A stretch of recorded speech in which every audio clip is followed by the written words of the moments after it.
Hi, I'm Mike Patterson, and welcome to Sleep Can Wait. This is part one of Intro to MEF, Managed Extensibility Framework. In this video, I'm just going to show you a rather simple way to use MEF. It is by no means to be considered a best practice or a way that you should use MEF. That being said, we're really just going to take away some of the basic components of MEF and how they fit together. So to get started, I'm just going to create a new console application called Intro to MEF. And the first thing that we're going to want to do is add a reference to system.componentModel.composition. That's where all of the MEF goodness resides.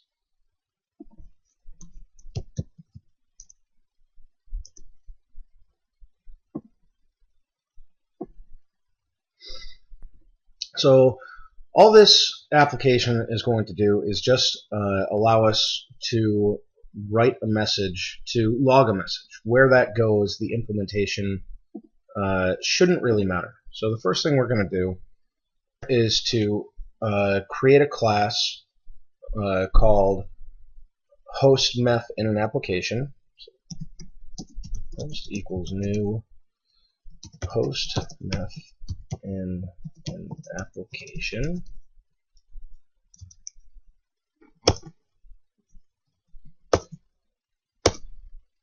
Create our class,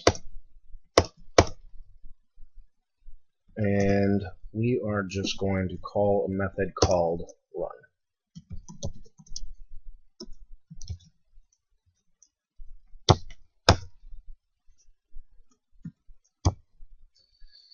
As you can see, this is not implemented.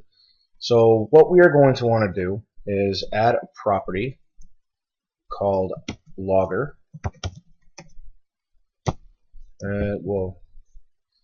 Logger dot write and pass in a string.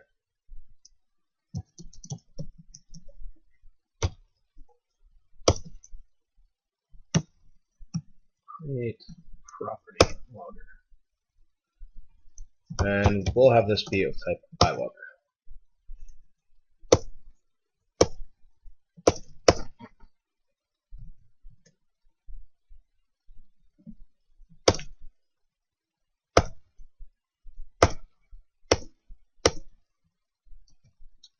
Okay, and finally let's make this auto-implemented property. Alright, so now that we've got our property, the question is, how do we use MEF to fulfill this dependency? So what we're going to do here is to compose our class.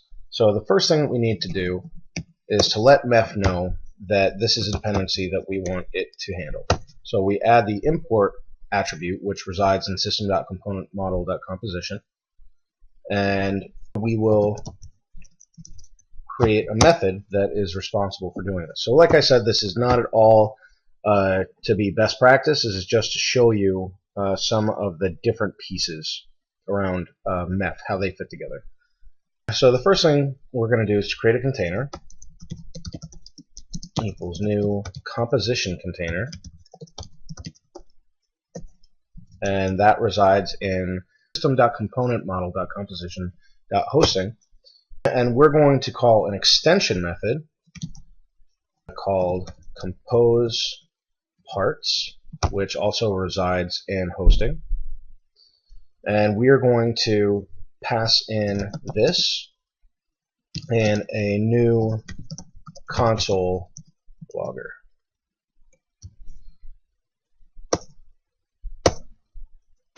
And we are going to have this implement iLogger.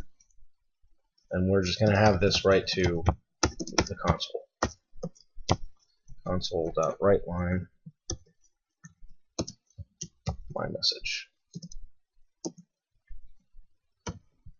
And the last piece that we need to do is to let MEF know that the console logger is available to fulfill the type of iLogger when requested. So to do that, we'll just add the export and the constructor argument with type of iLogger.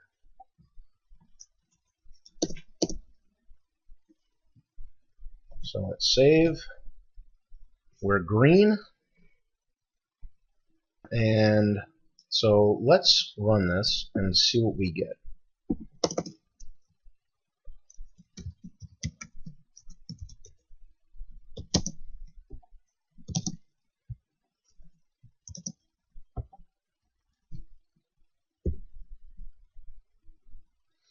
Alright, so as you can see, we get my message. So let's go a little bit more in depth and take a look at our class host MEF in an application when we call run. So as you can see here, logger is null, and that's because we haven't asked MEF to compose all of its dependencies. So again, right before we call compose parts, we've got a no logger, step over, and now our logger is filled. So typically speaking, we wouldn't have anything like this within a class that has a dependency that needs to be fulfilled by MEF. Typically, we would have this type of code somewhere closer to the application start. So for a console application, we would have that probably be one of the first things in our main method. For an MVC project, we would probably want to put that in a controller factory that gets called on app start. So that's it for this first video. In the second video, we'll take a look at some better practices in terms of how to actually use MEF more of the correct way for DI.